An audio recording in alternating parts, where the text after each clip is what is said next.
अभी हाल में किसी ने मुझे अपने घर आमंत्रित किया, उन्होंने मुझे पता दिया और उसमें था तुगलक रोड। मैंने कहा मैं नहीं आ रहा। उसने 90 लाख किताबें जलाईं। उन्होंने 8 से 10 हजार भिक्षुओं को जिंदा जला दिया। 70 हजार कुर्ग मारे गए। पुरुषों को मारकर औरतों को उसी दिन शादी के लिए मजबूर किया गया। हथियारों, बलात्कारियों, जिन लोगों ने नरसंहार किए, उनके नाम हमारे शहरों और सड़कों पर नहीं होने चाहिए।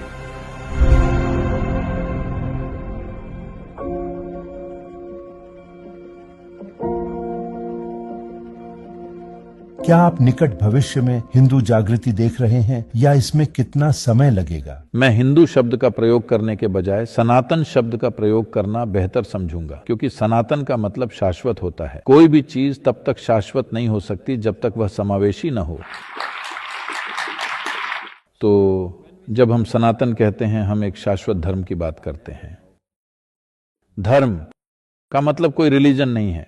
दुर्भाग्य से यह शब्द इस तरह प्रचलित हो गया है। धर्म का मतलब रिलीजन नहीं है, धर्म का मतलब नियम है, एक शाश्वत नियम। आप शाश्वत नियमों तक कैसे पहुंचते हैं? कल्पना से नहीं, रूढ़ी से नहीं, ध्यान देकर, बाय ऑब्जर्वेशन, बल्कि अवलोकन और अनुभूति से आप सृष्टि के साथ तालमेल बिठाते हैं। सिर्फ वही सनातन हो सकता है। तो हम जो हैं उसका यही मूल तत्व है। दुर्भाग्यवश अधिकांश हिंदू आबादी को यह बात नहीं बताई गई है। बहुत से हिंदू बात करते हैं, हमारी अपनी किताब है, हम किसी किताब से नहीं टपके हैं। आप जानते हैं, हमने बहुत सी किताबें लिखी हैं, हजारों की संख्या में। ये जब खिलजी, उसका नाम क्या है? बख्तियार खिलजी। बख्तियार खिलजी आया, एक यूनिवर्सिटी, नालंदा यूनिवर्सिटी को उसने जला दिया। यह अनुमान लगाया जाता है कि उसने 90 लाख किताबें जलाईं। 500-600 साल पहले 90 लाख किताबें, दुनिया में कहीं भी 90 लाख किताबें नहीं थीं, कहीं पर भी। और वे 6 महीने तक जलती रही। यही कहा जाता है। कुछ लोग कहते हैं 12 महीने तक, आप 6 महीने कह रहे हैं, इससे कोई फर्क नहीं पड़ता। तब पेट्रोलियम नहीं था, तो यह संभव है कि उसमें 6 महीने या 12 महीने लगे। उससे भी ज्यादा उन्होंने भिक्षुओं को जिंदा जला दिया, क्योंकि उनमें से अधिकांश एक एक किताब का पाठ कर सकते थे। तो उन्हें लगा कि किताबें आपके भीतर जिंदा रहेंगी, तो उन्होंने उन्हें भी जिंदा जला दिया। तो अविश्वसनीय चीज यह है कि आधुनिक भारत में उस इलाके को बख्तियारपुर का नाम दिया गया है। यह एक चीज है जो हमें जरूर करनी चाहिए। विक्रम, आपको इस पर एक किताब लिखनी ही चाहिए। औरंगजेब स्ट्रीट है, औरंगाबाद, 60 से अधिक औरंगाबाद हैं। बख्तियारपुर है, कुतुब मीनार है। एक आदमी जिसने हिंदू और जैन मंदिरों को दूषित किया और उनसे एक स्मारक बनाया। जाहिर है टीपू सुल्तान भी है, जिसने बहुत भयावह काम किए थे। टीपू सुल्तान ने 4 लाख से ज्यादा हिंदुओं को जबरन इस्लाम में कन्वर्ट किया था, सिर्फ मालाबार इलाके में। पुरुषों को मार डाला गया। कहते हैं एक इतिहास जो उसके अपने बेटे ने सही माना है, इसका मतलब ये असली है। वे गर्व से दावा करते हैं कि उसने कम से कम 10,000 हिंदुओं को मार डाला और पुरुष मार दिए गए। महिलाओं को उनके पति की मृत्यु के दिन ही शादी करने के लिए मजबूर किया गया। नहीं मानने पर उनके गुप्तांगों में गर्म लोहा डाल दिया जाता था। ऐसे काम किए गए। और मेरे मन में इस्लामी शासकों के खिलाफ कुछ नहीं है, क्योंकि वह हमारा इतिहास है। हमने उन्हें आने दिया और वे आए। जिन राजाओं ने परोपकार के साथ शासन किया, आप उनके नाम डालना चाहते हैं तो ठीक है, लेकिन हथियारों, बलात्कारियों, जिन लोगों ने आकर नरसंहार किए और सैकड़ों मंदिरों को अपवित्र किया, उनके नाम हमारे शहरों और सड़कों पर नहीं होने चाहिए।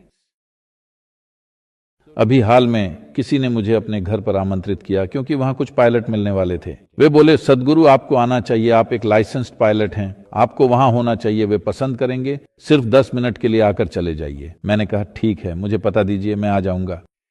फिर उन्होंने मुझे पता दिया और उसमें था तुगलक रोड। मैंने कहा मैं नहीं आ रहा। देखिए, आपको समझना चाहिए, इसलिए नहीं कि वह इस्लामी शासक था, बल्कि इसलिए जो चीजें उसने की थी। चाहे कोई हिंदू राजा या ईसाई हो, जैसे रॉबर्ट क्लाइव स्ट्रीट का मतलब है, मैं नहीं जाऊंगा। मैंने कहा, आप एक स्प्रे पेंट लेकर उस स्ट्रीट बोर्ड को काला पेंट कर दीजिए, फिर मैं आऊंगा, वरना मैं आपके घर नहीं आऊंगा। आप बेशर्मी से उस गली में रह रहे हैं, मैं उस गली में कदम नहीं रखूंगा। हमारे यहां क्यों नहीं है एडोल्फ हिटलर नगर? हम ऐसा क्यों नहीं करते? हमारे यहां ईदी अमीन नगर या पुरम क्यों नहीं है? क्यों नहीं है? हम ऐसा नहीं करते। जिन लोगों ने दूसरे मनुष्यों के साथ असाधारण क्रूरता दिखाई, चाहे वे जो भी हों, हम उनका सम्मान नहीं करते। लेकिन आज इस देश में सैकड़ों नगर, गांव और शहर और सड़कें इन लोगों के नाम पर रखे गए हैं। मुझे विश्वास है कि आप बेहतर बता सकते हैं।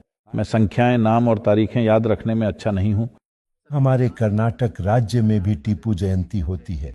हम उसके जन्म का भी जश्न मनाते हैं। टीपू जयंती एक टीपू एक्सप्रेस हुआ करती थी, सबसे बदतर तानाशाहों में से एक। यहाँ तक कि मरे हुए कुर्गवासियों का धर्म बदला, न सिर्फ जीवित लेकिन मुर्दों का भी धर्म हमें बदला। लगता है कि कुर्गों को सबसे ज्यादा खामियाजा भुगतना पड़ा। That's not a fact. It felt that way because the Kurds fought. ये सच नहीं है। ऐसा इसलिए लगा क्योंकि कुर्ग लड़े। दूसरी जगहों पर लड़ने वाले लोग नहीं थे। उन्होंने खास प्रतिरोध के बिना उन पर कब्जा कर लिया, इसलिए वह कहीं लिखा नहीं गया। कुर्ग वास्तव में लड़े, लेकिन 70,000 कुर्ग मारे गए। अगर आपको युद्ध लड़ते हुए मारे जाते हैं तो उस समय को देखते हुए, ये उस समय का रिवाज था, कोई बात नहीं, ठीक है, अगर कोई आकर किसी युद्ध में आपको मार डालता है। लेकिन ये सही नहीं है जब आप नागरिकों को कतार में खड़ा करके जनसंहार करते हैं और स्त्रियों का बलात्कार, पुरुषों की हत्या करते हैं। ये क्या है? जिन लोगों ने ऐसा किया उनका नाम नगरों और सड़कों और गोल चक्करों पर नहीं होना चाहिए, लेकिन दुर्भाग्य से ऐसा है। मैं उम्मीद करता हूं कि इस देश के भविष्य में निर्वाचित नेता इसे बदलने की समझदारी दिखाएंगे।